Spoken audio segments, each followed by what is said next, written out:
Alright guys, so the third fight taking place on the main card of UFC 227 and Poirier vs. McGregor 2 is Jessica Eye versus Joanne Calderwood. This fight is a women's flyweight fight. Jessica Eye, the 8th best women's flyweight fighter in the world. Joanne Calderwood, the 6th best women's flyweight fighter in the world. Joanne Calderwood has a record of 14 wins and 5 losses. She's coming off a loss around 5.5 months ago to Jennifer Maia by submission, I believe by armbar submission in the second round. Jessica Eye has a record of 15 wins and 8 losses, coming off a devastating unanimous win in a main event against Cynthia Calvillo around 7 months ago. They're similar ages. They're both in their 35 years old. Jessica Eye is 34.5 years old. Joanne Calderwood is 35 years old as of 1 month ago. I believe they're the same height at 5'6" inches tall, and they have a very, very similar reach at 66 inches for Jessica Eye and then 65.5 inches for Joanne Calderwood. And the betting odds for this fight are really, really close. Minus 125 for the very, very slight favorite for Joanne Calderwood, plus 105 for Jessica Eye, the very, very slight underdog to win the fight. And if you look at the tabloid predictions, it's absolutely insane. Out of 1,500 different votes, 75% of the vote are going for Joanne Calderwood to win the fight, mainly by unanimous decision, and then a couple people had Joanne Calderwood winning the fight by knockout. In my opinion, I think this fight's going to go all the way, and one of these two girls is walking out with a unanimous decision, and then 25% of the vote are going for Jessica Eye to win the fight, also mainly by unanimous decision, and then a couple people have her win the fight by finish. But again, I see this fight going all the way, and one of these two fighters winning the fight by unanimous decision. Alright guys, so you already know, Jessica Eye has a rate of 15 wins and 8 losses. She's been fighting as a pro MMA fighter since 2010, where she started with 3 straight wins in a row, 2 of those wins coming by unanimous decision, and then 1 of those wins coming by first round knockout with 25 seconds left in that round. But in 2011, got her first ever loss to Aisling Dolly, came out with 3 decision wins in a row, 2 by unanimous decision, and then 1 of those by split decision inside of Bellator. And then after that, got 2 more decision wins, followed by a first round standing arm choke submission win in 1 minute into the first round, followed by another unanimous win over Karina Dam, and then got a shot inside the UFC back in 2013 and got a no contest with Sarah Hoffman.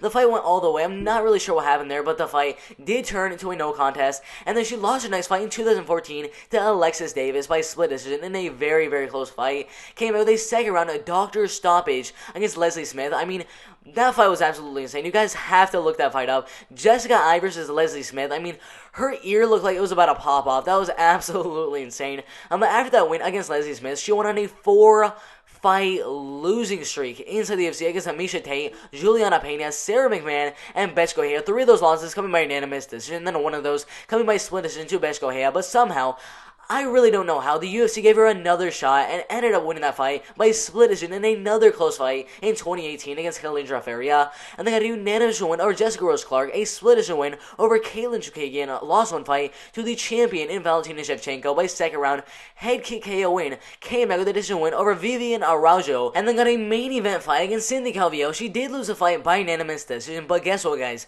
She went on a 4-fight losing streak inside the UFC. I mean, literally everyone, including myself, thought she was going to get cut from the UFC at that point. I mean, 4 losses in a row. I know the competition she was losing to was pretty good competition, but still, if you lose 4 in a row inside the UFC, you deserve to be cut. But I mean, she proved us wrong, and she came back after that with 3 straight wins, got a title shot, but now she's coming off the loss to Cynthia Calvillo, and now she looks to come back with a win here over Joanne Calderwood in this fight. Alright guys, so as you guys know, Joanne Calderwood, 14 wins with 5 losses. She's been fighting as a pro MMA fighter since 2012, where she started with a first round knockout win, a unanimous decision, a second round knockout, then a first round knee-to-the-body KO win over undefeated at the time, 3-0, Ashley Cummings. Got a unanimous win over another undefeated fighter, got a first round knockout inside of Cage Warriors, joined Invicta FC in 2013, won 2 fights there by unanimous decision, 1 against an undefeated fighter, and then got in the Ultimate Fighter Season 20 in 2014, won her first fight there by unanimous decision, but lost her next fight to a future champion in Rose Namajunas by second round Komor submission.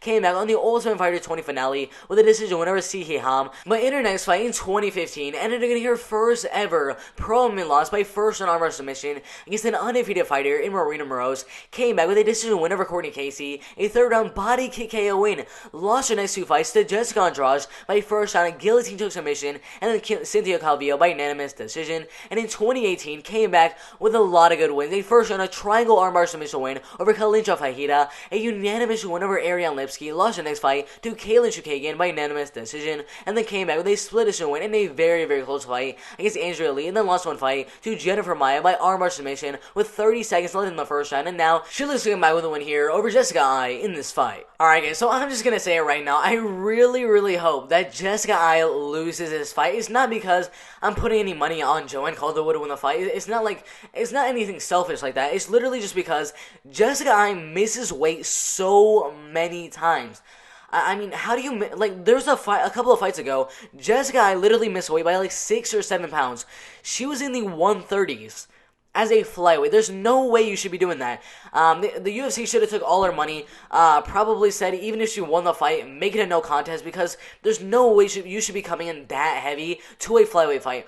But guys, let's just get into the breakdown. So Joanne Calderwood, 100% is a better striker. We didn't really get to see that in her last fight with Jennifer Maia. As you guys know, she did lose a fight by first round armbar submission. In a fight she didn't really need to take. I mean, if she had not taken the fight with Jennifer Maia, she probably would have got a title shot with Valentina Shevchenko. I mean, I still would have said Valentina Shevchenko would have won the fight, but still, a title shot is a title shot, and she totally missed the chance to get that title shot with Valentina Shevchenko because she was just, I don't know, she was too anxious and took the fight with Jennifer Maia, lost the fight because she got taken down early, and then Jennifer Maia took her to the ground and got the armbar right at the end of the first round. So I don't necessarily think that's going to be a problem for Joanne Calderwood in this one. I don't think Jessica I has as good a grappling as Jennifer Maia does. I don't think Jessica can get the fight to the ground and get a submission on Joanne Calderwood just like Jennifer Maia did in their fight, but most of this fight's gonna either be playing on the feet or it's gonna be in the clinch. If it's in the clinch, I assume that's where Jessica I is wanting this fight to be, because she can better get the fight to the ground or keep the fight in the clinch and land some good elbows and some good shots there in the clinch. For the most part, the fight's just gonna stay on the feet, and I think Joanne Calderwood definitely has the advantage there. A lot of good leg kicks, a lot of good jabs, a lot of good right hands. So I think the fight's gonna stay on the feet. So overall, I think Joanne Calderwood is going to win the fight 29-28. I think there's going to be one of the rounds where Jessica I kind of controls her on the clinch. Maybe gets a takedown, maybe one, maybe two takedowns in one of the rounds. So I predict Jessica I is going to get one of those rounds, but not two of the rounds. I think overall, Joanne Calderwood will do good of keeping Jessica I out of the clinch and keeping her off of the ground game and keep the fight on the feet. And that's why I have Joanne Calderwood winning the fight by unanimous decision. Alright guys, so if you agree or if you disagree with that prediction, I don't really care. Put your predictions in the comments below. I'd love to see what you guys think is going to happen in this women's flyweight fight. If you guys think that Joanne Calderwood is going to go out there, dominate the fight wherever the fight goes, and get a second round TKO win over Jessica I in this fight, or if you guys think that Jessica I is going to go out there and get a third round head TKO win, whatever your prediction is for this fight, put that in the comments below. Also, if you guys like the video, subscribe to the channel, and turn on those post notifications so you guys don't miss when I post a new video. And if you guys do not like Jessica I and the fact that she just keeps on missing weight literally every single time she misses weight, hit the like button if you really hate Jessica I, because I know I do. So that is it for the video. I'm out of here.